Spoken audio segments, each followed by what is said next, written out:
Alright, welcome back everybody. We are going to do the pod review for you today. And it's going to be on a pepper over here that I see some are ripe deep in the back. Here's one up front here. I'll just pick the one off for you. And I think these are ripe, right? Yeah, they're pretty ripe. Let's get this one off of here.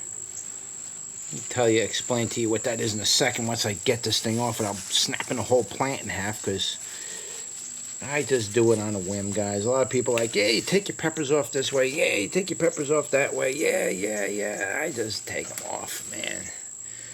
They break the whole plant. Oh, well. I don't really care. We try not to do that, but hey, if it happens, it happens.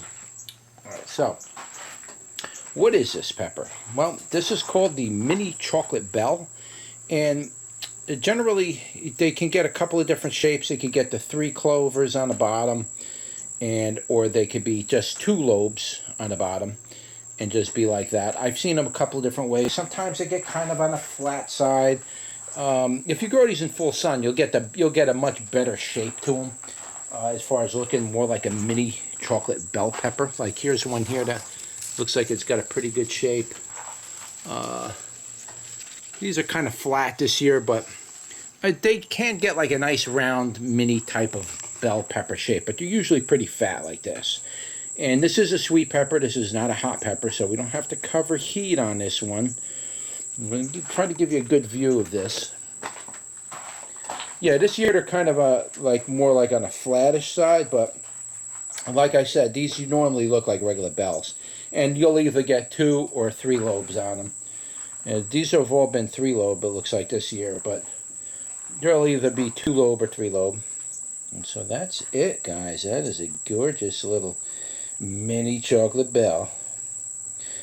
Alright, so anyways, this one's got 4 lobes. Almost had 4 lobes. Alright, so let's turn you around and give that a go. I'm going to do another pod review for you today. It's going to be on this pepper right here, and this pepper is called the mini chocolate bell.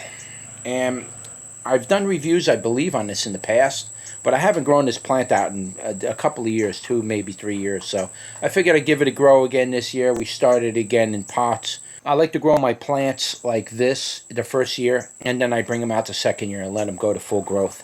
I do that just to get the plant established, as well as proofing the plant, make sure that the seed is still good and it didn't hybridize or it didn't do anything. So I like to run through all my seed every so many years and do that. So, but here it is. And let's give that a bite. It's a sweet pepper, so there's not going to be any heat on this one. So let's give it a bite.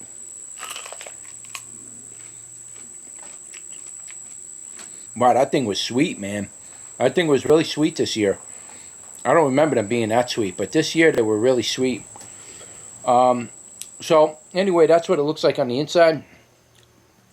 What does it taste like? It tastes like an annum type of bell pepper type flavor in general, but ripened. The sweet, when your bell peppers ripen, they get really sweet. They turn red and they get very, very sweet.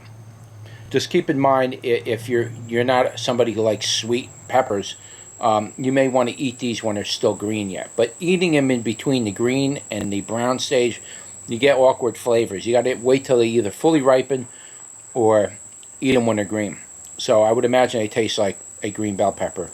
But a pepper like this, you want to ripen these things up and get the sugar out of them, because they taste good when they're sweet. Now this thing tastes really, really nice. This thing has a really nice flavor. I could literally eat these peppers literally all day long. Now I like heat. I like hot heat and peppers and stuff like that, but I can't overdo it because I can get a bad reaction later. So, and when you grow as many peppers as I do, sometimes you don't realize how many you eat until later, and then you find out. So yeah, I gotta keep cool on that. So I like to grow these sweet ones, so I could just snack on these things all day.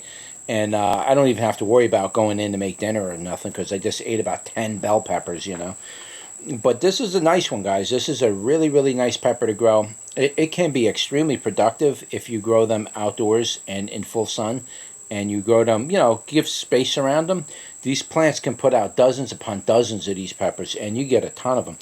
And so what could you do with them? Well, you can put them in your salads like a garnish, or you can You can bake them on a grill. They do get maybe a slight bit bigger than what we just taste tested. So you can stuff them if you want, like make little popping stuffers, like stuff a little cheese in them, and then you can grill them, or you could try deep frying them if you know how to do that, like jalapeno poppers. And or you can chop it up, put it in your salads, or you could pickle these. These are small enough and nice enough where you can just cram these into a large jar or a large mason jar. And just kind of cram them in there and really pickle them nice. You can get a nice effect on these. Now, there's a couple different ways to pickle your peppers. You can ferment pickle them, which is good. It's just the fermentation process, when you do it that way, kind of continues to the point where the original effect of it, the crispiness and everything of the pepper, kind of starts to fade out relatively somewhat soon, within a few months.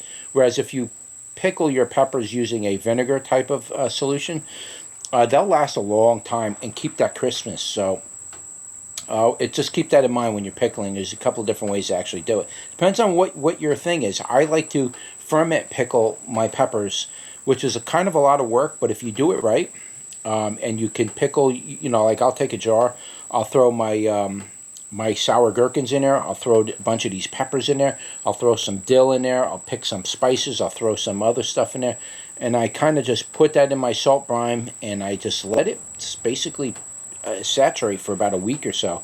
And you pull those things out of there. Even some green tomatoes, I'll pick those and put them in there.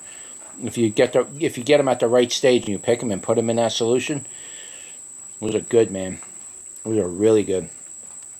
But you got your little peppers in there. You got a whole salad that's been pickled using fermentation. Well, I'll do a video one day on it. I just don't have a lot of time right now. But we'll do a video on that, and we'll show you how we pickle some of these peppers. Maybe we'll do it with these, because these are a really good pepper for pickling, mainly because of the size. And you can really cram these things into the jar, But yeah, this is a nice pepper, guys. It's a little one. It's nice and petite for anybody who don't generally like to eat large meals. So when you pick a large bell pepper, for example, you got to be able to utilize that. I hate putting them back in the refrigerator. I like to just use the whole pepper.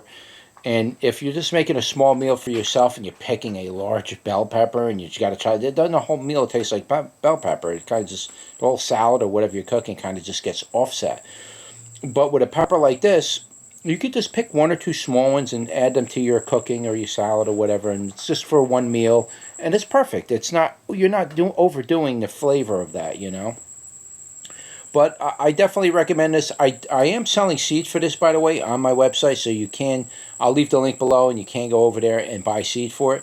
Or you can read about it if you want to just read about it, and you're working on, your own post or something about maybe this particular pepper. You can read about it there. And whatever information I got, I will put in the description below. But really, guys, that's really about it as far as the mini chocolate bell goes. I hope you enjoyed the video. Don't forget to like, share, and subscribe. And I'll see you on the next one. Take care.